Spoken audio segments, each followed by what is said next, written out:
bonjour à toutes, bonjour à tous. Heureuse de vous retrouver aujourd'hui sur cette nouvelle vidéo où mon choix s'est porté sur les âmes sœurs.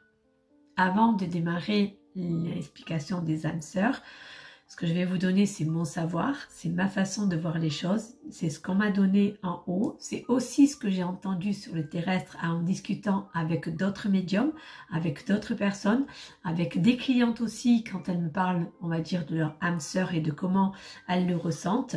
Donc bien sûr, j'en ai fait, on va dire, j'ai pris ce qui m'intéressait, j'ai pris ce qui me plaisait. Je l'ai tout mis dans un sac, j'ai secoué et voilà, je vais vous le donner. Donc ce qui vous parle et qui vous résonne, vous pouvez le garder. Ce qui vous ne convient pas, qui ne vous correspond pas ou qui pour vous n'est pas cette forme-là, je vous invite à le jeter à la poubelle et à garder la forme de pensée que vous avez sur les âmes sœurs. Donc au niveau des âmes sœurs, il y a plusieurs types d'âmes sœurs. Donc dans les âmes sœurs, il y en a 4. D'accord? La première, je vous l'ai déjà donnée, c'est les flammes jumelles.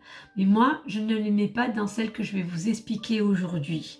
Parce que c'est complètement pour moi différent. Certains vous diront non, ça fait partie des mêmes types ou des mêmes caractères. Moi, pour moi, c'est différencié. C'est ma façon de penser. Donc, je vais vous dire les trois façons, les trois âmes sœurs qu'il y a. D'abord, il y a, on va dire, celles avec qui on a partagé nos vies antérieures. D'accord? Donc, c'est des âmes sœurs amicales.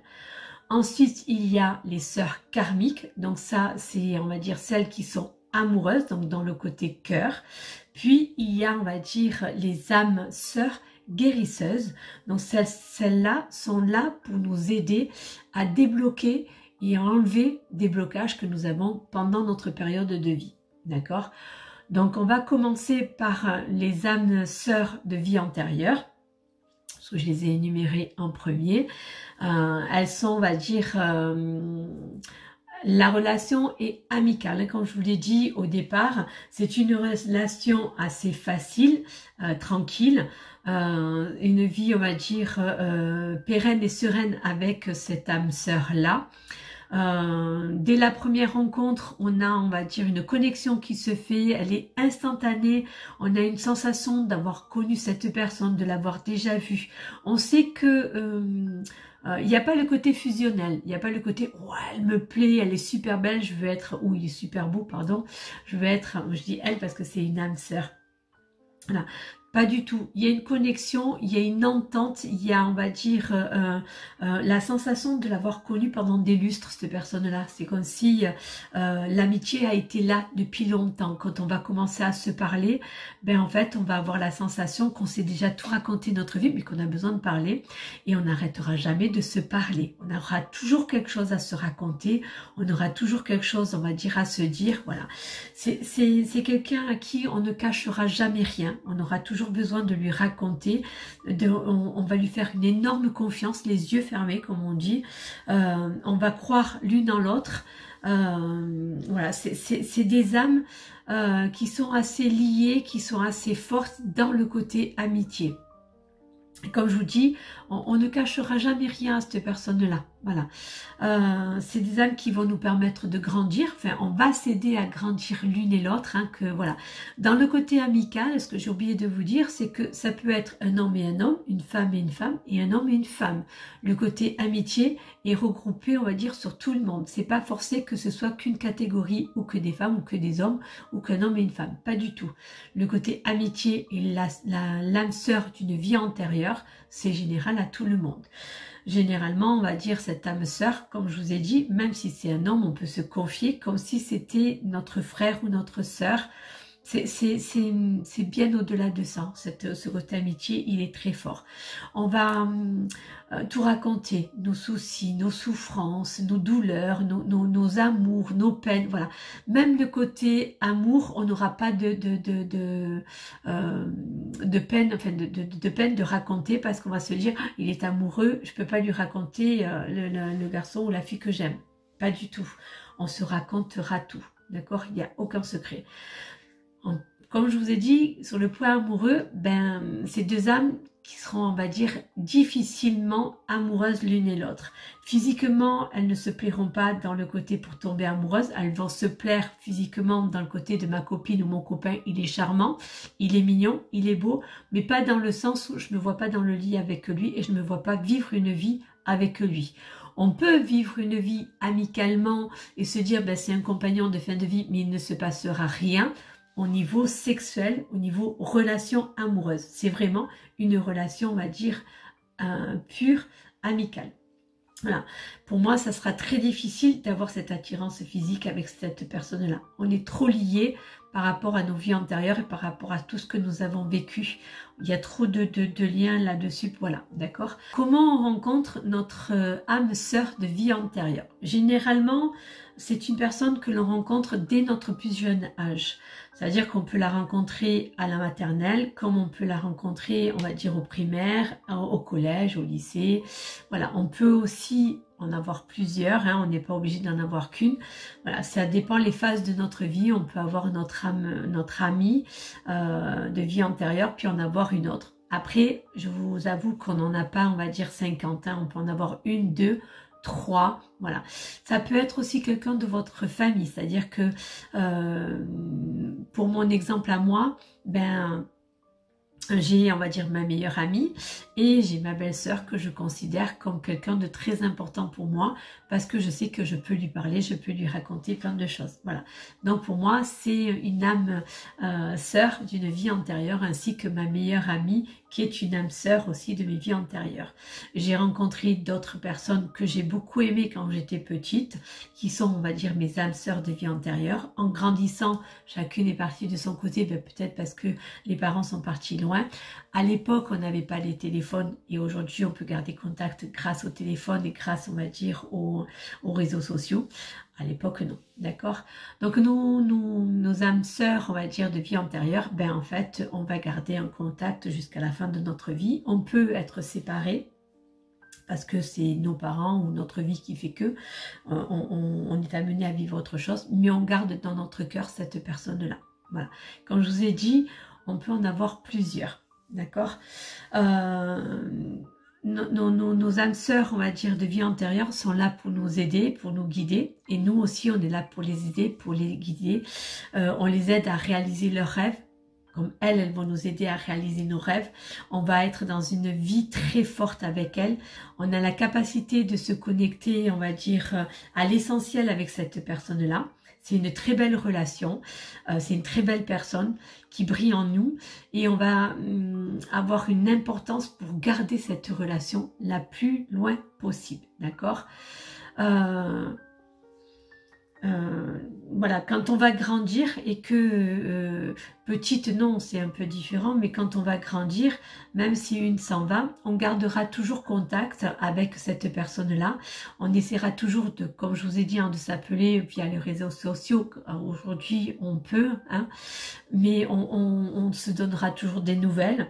On pourra, on veut dire, s'appeler tous les jours, avoir plein de choses à se raconter. Même si on se voit, hein, on veut dire, l'amitié que l'on a avec une personne, par exemple, ben, on la voit 5 minutes après, elle s'en va, on va se téléphoner, on aura autant de choses à se raconter que la journée qu'on a passée ensemble. Et quand la personne va partir, l'amitié va partir loin, dans un autre pays ou autre, ben là on s'appellera, même si on ne s'appelle pas tous les jours, même si la vie fait que on ne peut pas s'appeler tous les jours parce qu'on a un décalage horaire, ben quand on va s'appeler, c'est comme si c'était hier qu'on s'était eu au téléphone. On n'aura pas cette sensation de coupure. Voilà, on s'apportera toujours le plaisir de discuter, de dialoguer ensemble.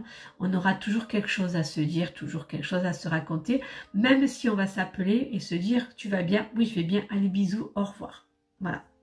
Mais on gardera contact et on aura cette forme de télépathie, on va dire, avec cette personne-là. Ensuite, on va passer sur les âmes sœurs. Oh, on va parler des karmiques, ça va vous plaire. Alors, elles aussi, elles sont connectées. D'accord? Donc, quand on va dire, rencontrer notre âme sœur karmique, on a quelque chose en nous qui vont se dire, c'est elle, c'est lui. C'est avec lui que je dois vivre ma vie, c'est avec elle que je dois vivre ma vie. Il y a quelque chose, une attirance physique là qui va se mettre en place.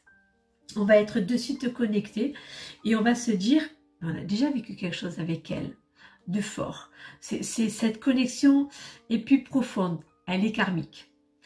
La plupart du temps, on peut avoir vécu un amour passionnant, même si elles sont douloureuses, même si cette histoire est douloureuse, même si c'est une lutte sans égale avec cette personne-là, même si on a beaucoup souffert, parce que en fait, il faut savoir, c'est que notre côté humain met en place notre côté l'ego et la fierté. Et des fois, cet ego et cette fierté-là cassent un amour, même s'il est karmique. On peut, on va dire, de par nos caractères, être dans la séparation, même si cet amour est karmique. Voilà, le côté humain peut détruire beaucoup de choses. Notre caractère détruit, ça détruit notre amour, ça détruit, on va dire, voilà, même s'il y a cette séparation qui se fait, on va mettre énormément de temps pour ne plus penser à cette personne-là. Elle va être collée en nous, on va être envahi, on va avoir l'essence même de son odeur, de sa présence, on va rêver qu'elle soit toujours avec nous, on est dans le refus de se dire que l'histoire est terminée et qu'on ne pourra jamais aimer une autre personne comme on l'a aimé. Je fais une petite parenthèse où je veux vous dire que notre cœur a beaucoup de place, donc oui, on pourra aimer une autre personne, d'accord? Sachez que on peut avoir 2 âmes karmiques ou 3 âmes karmiques dans notre vie, justement parce que il se peut que la vie nous enlève cette personne-là. On a le droit de se reconstruire et de re-rencontrer encore quelqu'un que l'on a eu, on va dire, dans une vie où on a été amoureux. D'accord? On peut en avoir plusieurs. Et vous allez me dire, mais quand on se retrouve en haut, en haut, il n'y a pas de jalousie. Il y a du partage, de l'amour. Et l'amour est universel de l'autre côté. Donc, dans le côté céleste, on n'a pas l'amour, on va dire, sexuel de la terre. On a un amour différent. Donc, on peut aimer plusieurs personnes. Donc, non, on n'est pas, on va dire, c'est pas pareil que sur le terrestre. Voilà. Donc à un moment donné, dans cet amour que j'étais en train de vous parler, dans le côté de destructeur, et on peut tellement s'aimer fort, on peut tellement être dans l'amour très fusionnel et très passionnant, qu'il en devient vampirisant et qu'il en devient polluant aussi. Donc à un moment donné, on va avoir cette sensation et ce besoin de s'éloigner ou l'un ou l'autre, d'avoir ce besoin-là. Avoir la sensation qu'il est tellement fort qu'en fait la jalousie peut prendre le dessus, et c'est ce qui peut faire aussi que certaines personnes enlèvent la vie à d'autres tellement ils sont amoureux, d'où la chanson de Johnny Hallyday. Voilà, voilà, donc c'est très fort cet amour. Dans le côté karmique, les séparations peuvent être longues et on peut se retrouver au bout d'un certain temps, au bout d'1 an, de 2 ans, de 3 ans, on peut se retrouver, on peut s'aimer, on va dire à 13, 14 ans, 15 ans, 16 ans, 18 ans, et se séparer, et se retrouver à 30 ans ou à 40 ans, où on peut avoir une vie mariée ensemble ou vivre, se divorcer et se retrouver avec la même personne, je parle, d'accord? Voilà. Quand on va se retrouver, l'expérience que l'on a eue de la vie va, on va dire, apaiser notre ego et notre fierté, va apaiser notre caractère et on va pouvoir s'adapter dans l'amour qui nous lie dans ce côté karmique. Et là, on va partager un amour si fort qu'on va pouvoir le vivre jusqu'au bout de notre vie, jusqu'à ce que la mort nous sépare. Voilà. On va être, on va dire, dans un amour inconditionnel. Ce qu'on n'a pas vécu quand on était jeune, on va pouvoir le vivre là, plus tard, et partager ce que l'on n'a pas pu partager. Même si chacun de nous, on s'est construit, on a eu des enfants, on peut se retrouver, recréer une famille ensemble, ou ne pas recréer une famille parce que tout dépend de l'âge à laquelle vous allez vous retrouver. Il y a eu des histoires, et je pense que vous avez dû les entendre, où il y a, on va dire, pendant la guerre, des couples qui se sont créés et la guerre les a séparés, et des années après se sont retrouvés et se sont aimés aussi fort que quand ils étaient, on va dire, ensemble. Ou une personne qui pendant la libération a rencontré on va dire des soldats qui vivaient dans un autre pays, et donc le soldat, dans l'obligation de repartir, n'a pas pu revenir dans le pays de la personne sur lequel ils sont tombés amoureux, et quelques années après ils se retrouvent parce que quelqu'un fait un voyage ou parce qu'ils se retrouvent grâce aux réseaux sociaux, beaucoup se sont retrouvés et ils ont pu vivre, on va dire, leur amour comme fusionnel comme ils étaient au début. Voilà. Donc, comme je vous ai dit, c'est un amour inconditionnel, on va partager, c'est la gentillesse, le couple va se sentir à l'aise. Il y a le côté de dessiner la positivité dans cette relation. Elle sera, on va dire, dans une entente parfaite, même si de temps en temps il y a des petites disputes. Voilà. Mais les âmes karmiques ont une connexion un peu comme la flamme jumelle. En fait, c'est deux jumeaux qui s'aiment très fort. Mais ce n'est ni la flamme jumelle, ni des jumeaux. D'accord? Voilà, donc ils vont être dans les profondeurs de l'amour. Même si le caractère humain fait que des fois ils se séparent, il restera ancré. Cette personne-là restera ancrée toute votre vie, même si après votre amour s'efface et s'apaise et que vous aimez quelqu'un d'autre, mais on n'aimera jamais de la même façon. On peut avoir une âme karmique, comme je vous ai dit, mais aimer de la même manière, voilà. Et de toute façon, notre cœur peut aimer de plusieurs façons. Regardez, quand on a un enfant, quand on en a deux, quand on en a trois, on aime nos enfants, pas de la même manière, de la même forme, mais pas de la même manière. Ben, l'amour karmique, c'est pareil. On a plusieurs formes. De la même manière, non, mais plusieurs formes. Et on peut rencontrer plusieurs amours karmiques. Ensuite, nous allons passer aux âmes guérisseuses. Donc, les âmes sœurs guérisseuses, c'est quoi? C'est, on va dire, des personnes que l'on va rencontrer, qui sont là pour nous enlever nos blocages de notre vie, qui sont là pour, on va dire, nettoyer un peu le passé, aussi bien de nos vies antérieures que dans la vie dans laquelle on est. On a des souffrances, on a des passages très difficiles et durs, et en fait ces âmes sœurs-là vont arriver en point nommé. C'est comme si le divin vous les mettez sur votre route, d'accord? C'est elles vont, dans la rencontre, c'est des personnes qui sont des donneuses de leçons. Elles vont vous fournir des conseils, elles vont vous donner des conseils qui vont vous permettre de vous nettoyer, qui vont vous permettre d'avancer. Comme je vous ai dit, elles donnent des leçons et elles vont vous en donner à l'appel. Mais on n'en sera jamais gavé, on n'en sera jamais c'est bon, elle m'a gonflé, je vais passer à autre chose. Pas du tout, c'est vraiment des personnes qui sont là pour vous aider un temps. Elles sont un peu votre reflet miroir, un peu ce qu'elles ont souffert, elles l'ont compris et elles vont pouvoir vous apporter leur expérience pour nettoyer vos blocages, pour nettoyer, on va dire, vos souffrances.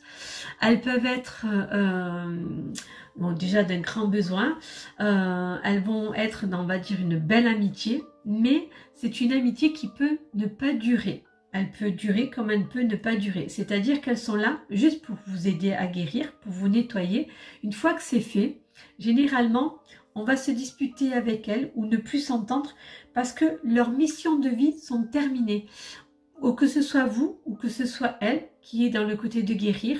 Une fois que la mission est terminée, on peut ne plus se parler et on va dire se fâcher.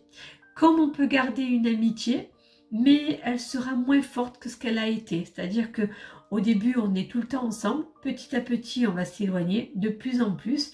Et ça sera le côté de, tiens, sur Facebook, je la vois passer, j'envoie un message ou elle va m'appeler.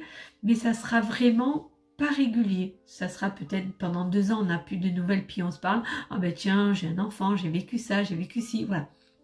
Mais elle ne restera pas dans le côté amical, même si elles sont toujours présentes. Qu'est-ce qu'on peut dire d'autre sur ce côté amitié? Par contre, quand elle est terminée, elle est terminée. Quand c'est une histoire qu'on a coupée, quand c'est une histoire qui... comment vous dire? On a apporté l'aide et on peut casser cette amitié et ne plus jamais réadresser la parole à cette personne-là. Elle nous a suivis pendant un chemin et en fait, on va se séparer. Par contre, cette âme guérisseuse peut vous avoir transmis son savoir et ça sera peut-être à un moment donné à vous d'être cette âme guérisseuse avec quelqu'un. Vous allez pouvoir le transporter, vous allez pouvoir le donner, vous allez pouvoir le communiquer et faire la même chose. Mais à un moment donné, l'autre personne peut, une fois que sa mission, on va dire votre mission, est terminée avec elle, couper les ponts aussi. Et vous n'allez pas comprendre. Vous n'allez pas vous dire, mais pourquoi elle fait ça? Qu'est-ce qui se passe? Qu'est-ce qu'il y a?